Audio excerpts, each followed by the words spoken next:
I am COMBARY Ounténi Yamba, an endogenous independent researcher and specialist in endogenous development in Ouagadougou, Burkina Faso.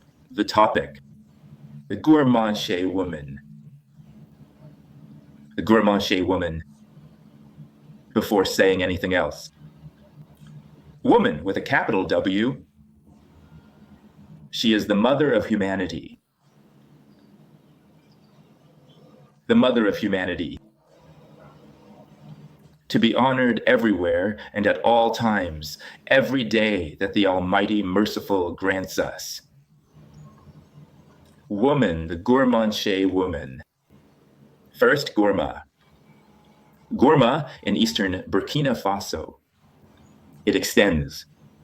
It goes beyond the borders of Burkina Faso, of course, into Niger, Togo, Benin, and Ghana. There is a strong Gourmanché community there, a strong community of Gourmanchés, the Gourmantcheba, the Gourmanché woman. Like women in general, within every community, within every people, within every race, we find there.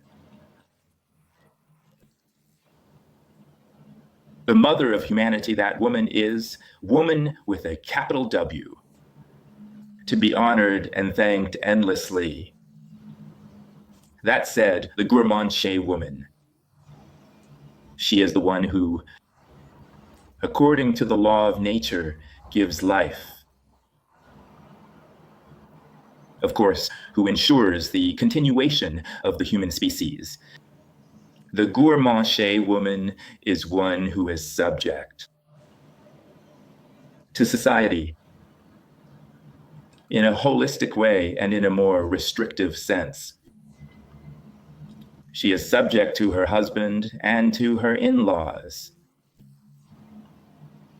The Gourmanché woman, within the cultural framework and customary law, when she leaves her parents, her biological family, she joins the family, her in-laws, her husband's family. She goes there forever. That is why they say, Litial impenli. That is to say, it is a social process, a social engineering, a social legislation. It establishes that when a woman leaves her home, her biological parents, her biological family, and joins her husband, of course, it is forever, meaning for eternity. As long as she lives, she will remain there. Li tialim penli. En punan tiala. Envuna. That is to say, in the end, there is death. I go to my husband's home to die there. That is to say, when a woman leaves her parents, her biological family, she goes for good, pedagogically speaking. So the two families are united forever, for better or for worse. A diplomacy and endocultural communication is established and becomes the vaccine and the serum. So the African woman, she is subject to her husband, to her family, her biological family, and her in-laws. It is not a dictatorship. We, in modern times, make a very serious, extremely serious confusion. Here, when we speak of woman and her submission, when we talk about a woman's submission, she is submitting to the cultural code and the customary law that govern the Gourmanché community. It is the same as well, of course, in other communities.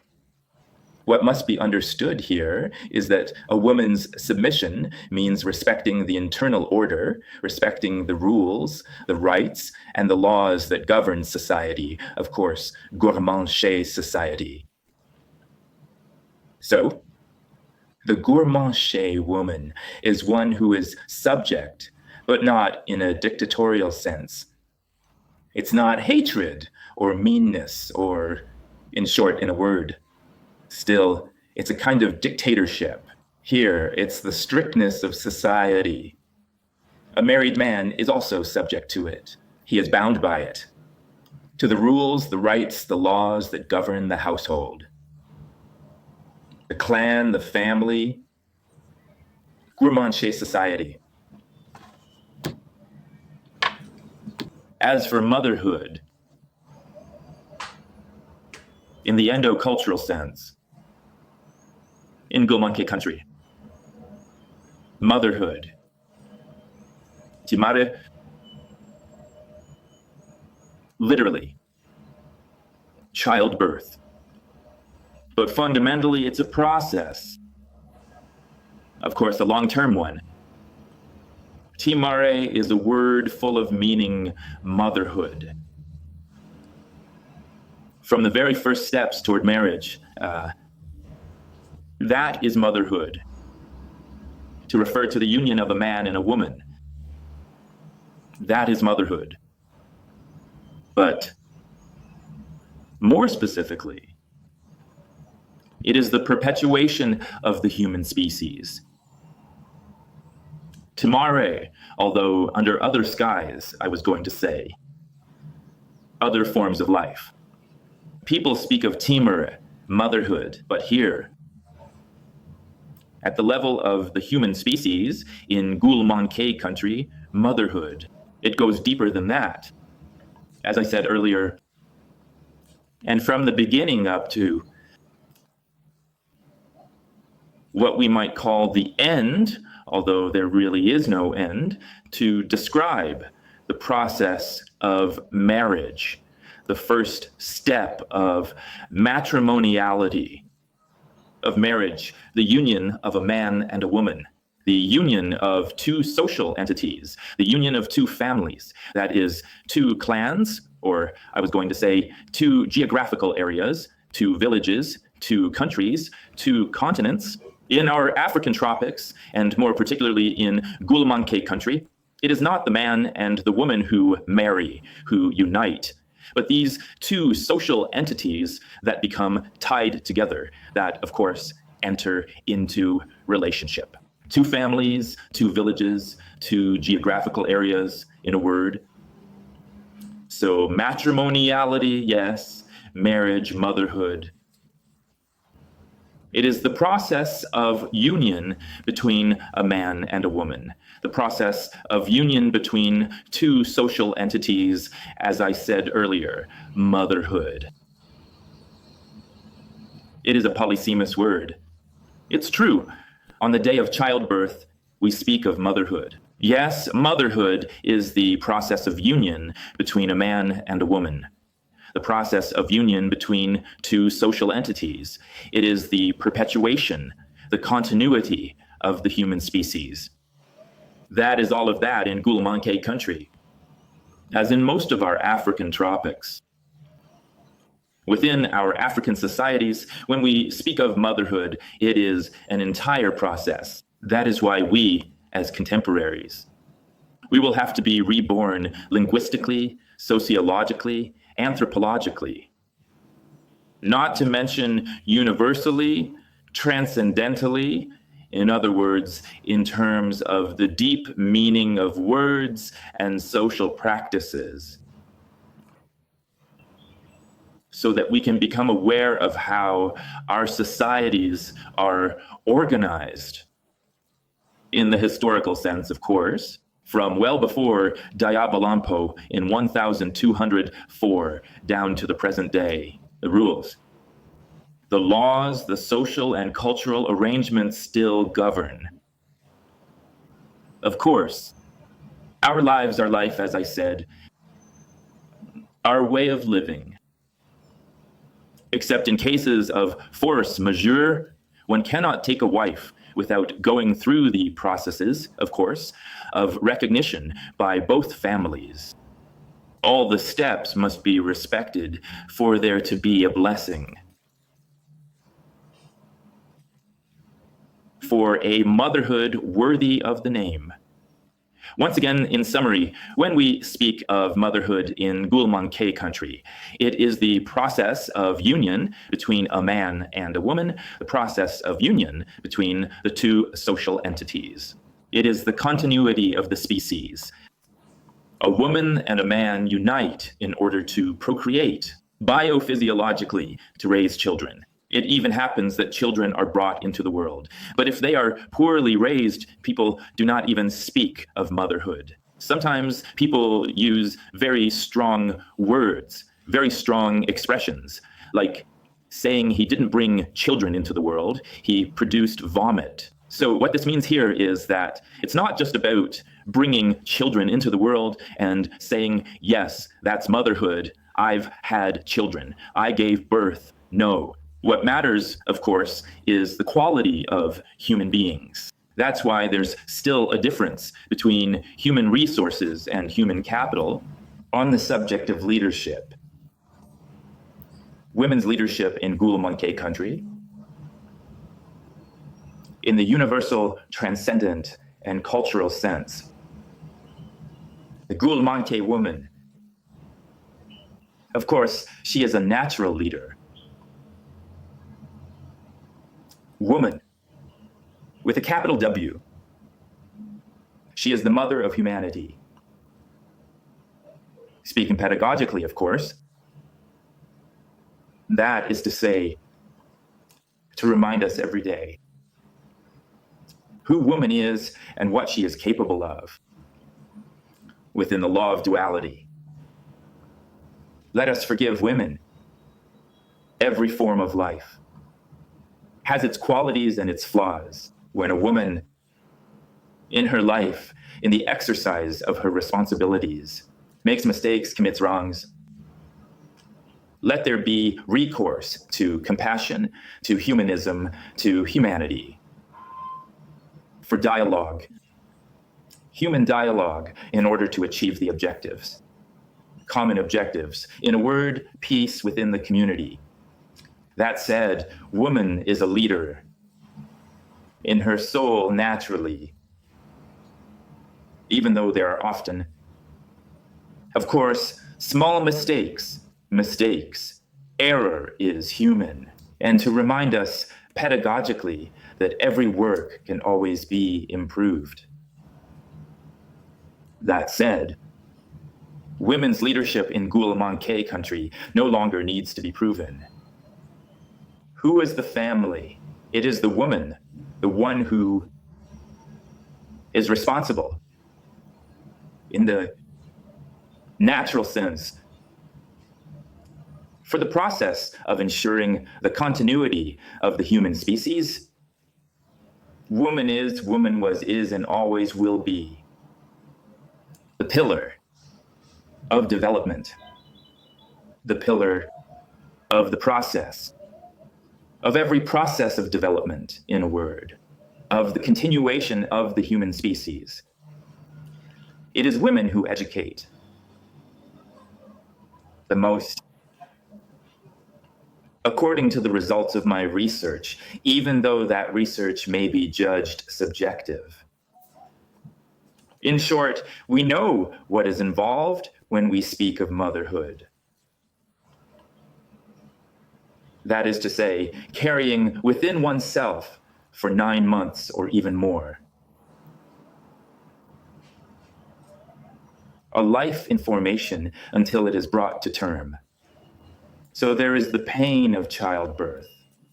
At childbirth, with all that richness, all that endurance, all those trials, she goes through it all and then starts again 2 or 3 months or 3 years later with a second child, then a third. There are women who have 10, 11, 12, 13. I had a mentor over the course of my journey.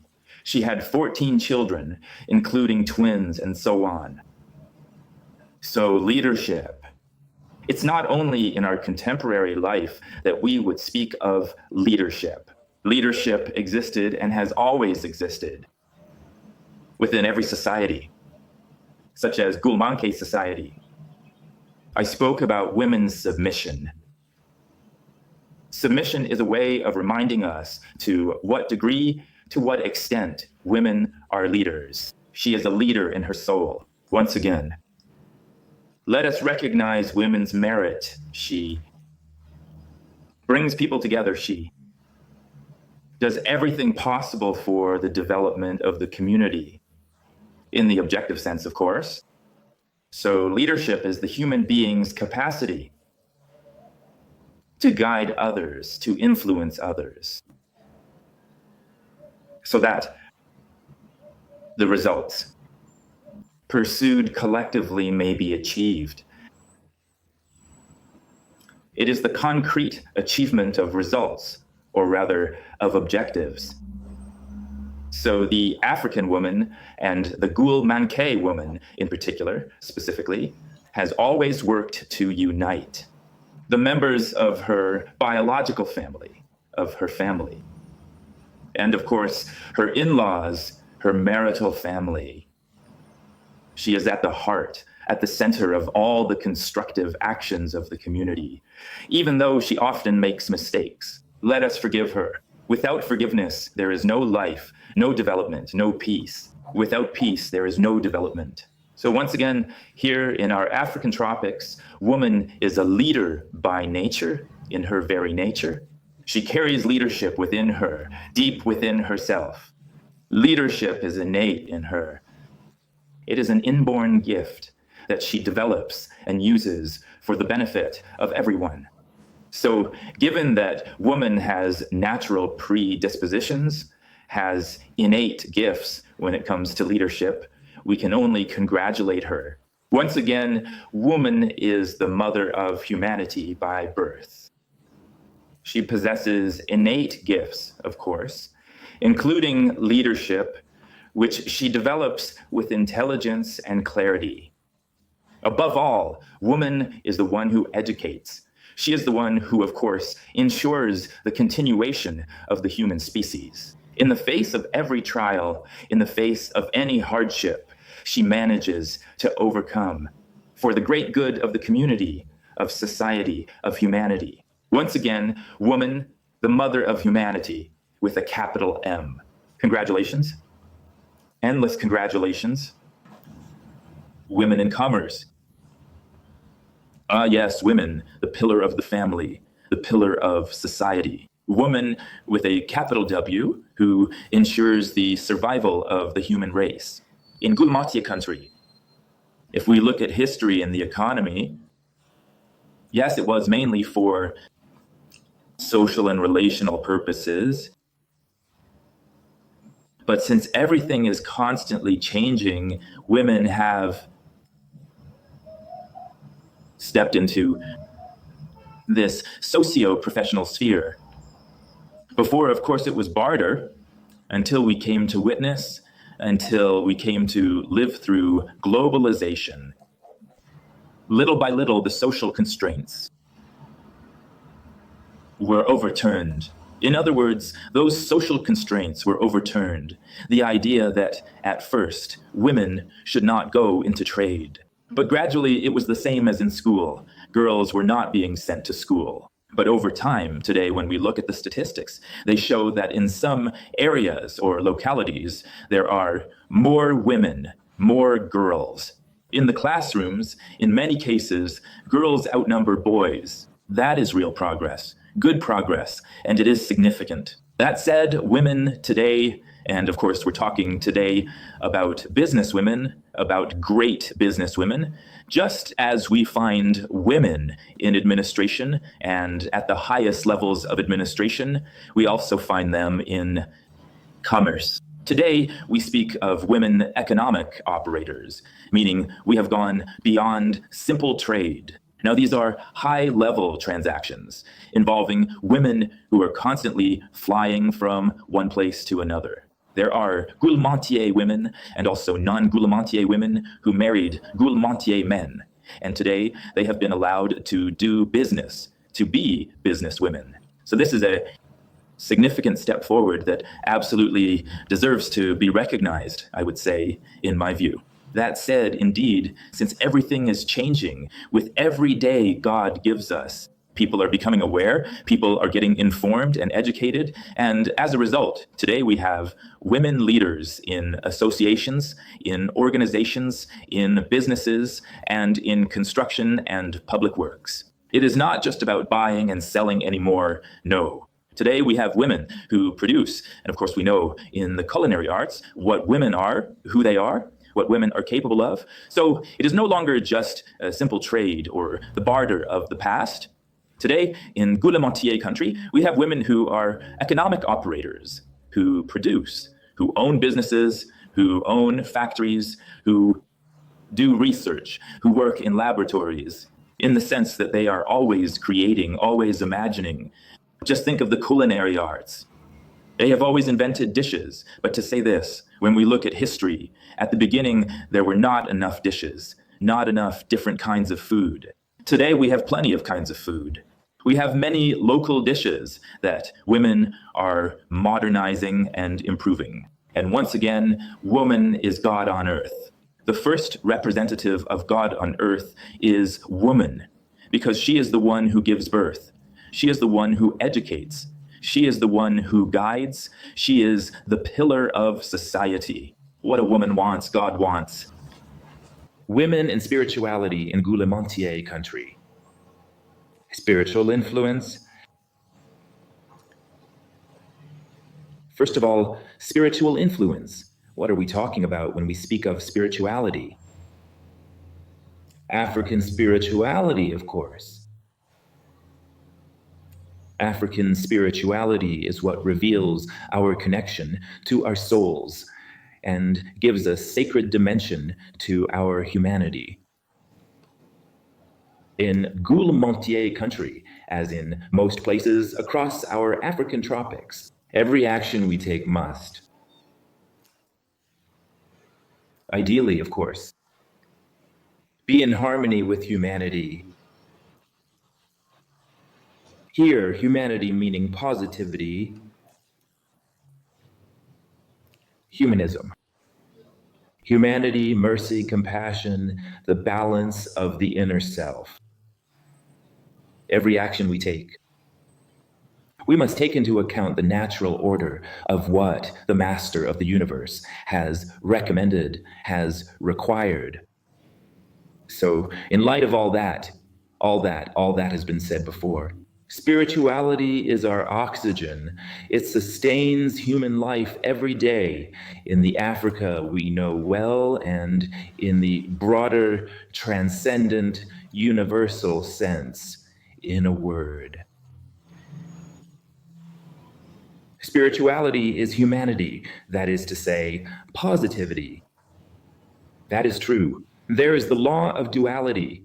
Everything has its opposite. Every day God gives us, we must move in step with the transformation of the negative into the positive. That is our mission on earth. We must build, we must fulfill ourselves, build our families, our villages, build our cities in,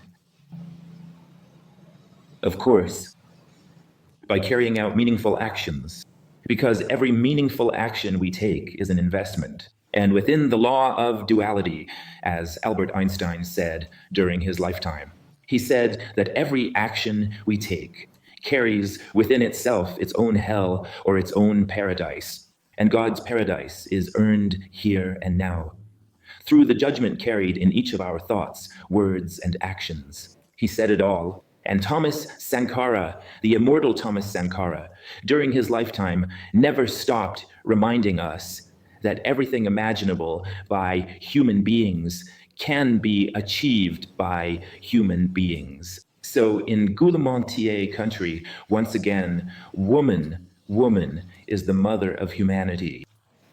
She is the one who conceives life, who raises the human being with the support of the man, the two parents, and society. Within the natural order, every child belongs to everyone. Literally speaking, that means a child is everyone's child. Everyone is the child's mother and father. And to sum up the case of Burkina Faso, we are in the process of making our legislation more endogenous, more rooted in our tropical realities. A day will come when we will be as we were years ago, when society was still governed by aspects, by things even deeper, whose roots are grounded in humanity. That being said, each time I commend and congratulate the constitutional scholars and the Burkinabe people who, in the Constitution of June 2nd, 1991, with all its amendments in Article 23 of the Burkinabe Constitution, it is written that the family is the basic unit of society. Burkina Faso has said it all through its constitution: humanity, humanism. So the influence of women on the spiritual level, yes, the woman who gives life, who educates, has an important role within Gourmantche society. Women on the spiritual level, on the ritual level, and on the cultural level have their place. In every form of ritual that builds up society, of course, women are at the forefront. Constructive rituals. There are also subjective rituals. All things considered, women have a spiritual influence on man, with a capital M, on the human being, I should say.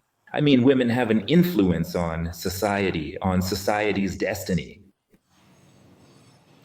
Excuse me, when I speak, I use the word bastardized. Every family, every couple works to ward off that situation, that hatred. So what I'm saying is that women must be educated with courage and rigor toward an objective spirituality. She must be upright. In other words, she must work to maintain the balance of her inner being. It is women who conceive life. She becomes pregnant. She carries it for months, usually 9 months in most cases, sometimes even 11 months or more. In Gourmantche country, they use the word diabinon for a woman who has carried a pregnancy for 12 months. So all these meaningful or senseless acts affect the life she conceives, the life she carries within her, in her womb. So when we speak of spiritual influence at the level of women, picture women as the pillar, the framework, the primary root of society, of humanity, of the human species. So when we talk about development, we are first talking about spirituality, that is, being the balance of the inner self, wisdom, morality. In short, in a word, it is women who enable the human being, enable society to find itself at the intersection of metaphysics and spirituality. One day we'll have to go into the details. As for contemporary challenges and women and contemporary challenges, women facing contemporary challenges, the Gourmanché woman facing contemporary challenges. As I was saying earlier on, in Gourmanché country, as elsewhere, under our African skies, the weight, the socio-cultural burdens were the norm, weighing heavily, restricting, how should I put it? Those socio-cultural burdens were weighing people down. The movement for women's advancement. Now women, she is the pillar. She is the one who gives meaning to life. She is the one who conceives life. She is the one who educates. It is she in collaboration, in close collaboration, in union with man, with the family, in the sense of the laws, the rules that govern Gourmanché society, the Gourmanché community, I should say, long before Diabalampo, 1204 to 1248, 44 years of reign. Yes, today we live in a globalized world, a worldwide world. I mean, not to be tautological, but simply to say that we are in a world of globalization, of global integration. When you're sent somewhere, you need to know how to carry yourself. The very definition of life is communication. Tiamalongo. It is. A figure of speech, a striking proverb. Communication. We must stay in communication. We must stay connected. In a word, life is adaptability. Experience for me is my university. It is adventure. I lived that adventure for 7 years, 2 months, and 2 days. The 6 countries bordering Burkina Faso and Nigeria and Cameroon. I have seen and heard everything in life, at least more than 50% of it through experience. So the challenges, the Gourmanché community is not the only one living under socio-cultural burdens that weighed people down and still do. But today we have understood, because in everything there is metamorphosis, transition, in short, what we call change. So from one point to another, from one way of life to another, with reforms and, in a word, globalization means being in contact with everyone, even though we do not have the same cultures, the same mindset, the same. So you see, so then with all that we have known, the crimes of the world, in short, slavery and colonization, who benefited more? If we say that colonization is a crime, well, the colonizer benefited from it more than the victims did. Today, we know how to read and write. Yes, writing is a universal good, like geomancy, like oratory, like many other socio-cultural, spiritual, and metaphysical spiritual practices. Here, the losses, the development shortfalls. Yes, women. In these challenges today, as I was saying, social pressures meant that yesterday, for a woman to go to school or become a soldier, a police officer, a gendarme, that was a red card that people would raise. But today, with change of mindsets, we have adapted strategically, and cultural and Republican legislation provides a framework. And today we are who we are. Congratulations to the Gourmanché community for having taken this great step to adapt to the context and realities that govern life in society, in our contemporary world, in this new world. And once again, let us work to stay informed everywhere, at all times, because anyone who is not informed is blind, is lame. They can do nothing. So classical education, yes, cultural and spiritual education as well. Let us immerse ourselves in all these spheres, in all these socio-cultural dimensions, and spiritual ones too, so that we can face the challenges of development, face these challenges. Our women, our wives, today we have great businesswomen, economic operators who are constantly between flights, in administration, in the senior civil service. Indeed, even at the highest level, at the top of the state, we have Gourmanché women in all 6 countries bordering Burkina Faso. So, as for the challenges, yes, woman, being the mother of humanity, is spiritual by birth, spiritual by nature. She is. Spirituality is born in woman. It is innate in her. And woman, being patient, knows how to cultivate spirituality. She knows how to develop the inborn gifts within her, and of course, for the benefit of all humanity, far from any form of subjectivity. With that said, in Gourmanché country, women are at the forefront, upstream and downstream, on every front. In Burkina Faso, people talk about BDP. A woman is BDP by birth and by essence. Once again, I am COMBARY Yamba, an independent researcher and specialist in endogenous development in Burkina Faso, in Ouagadougou. Burkina Faso, formerly Upper Volta, was created on March 1st, 1919. It became independent on August 5th, 1960, and today has 17 regions, 47 provinces, 351 communes, and 8,435 villages, with a population of 20,505,155, according to the 2019 census. Endogenously, I love you.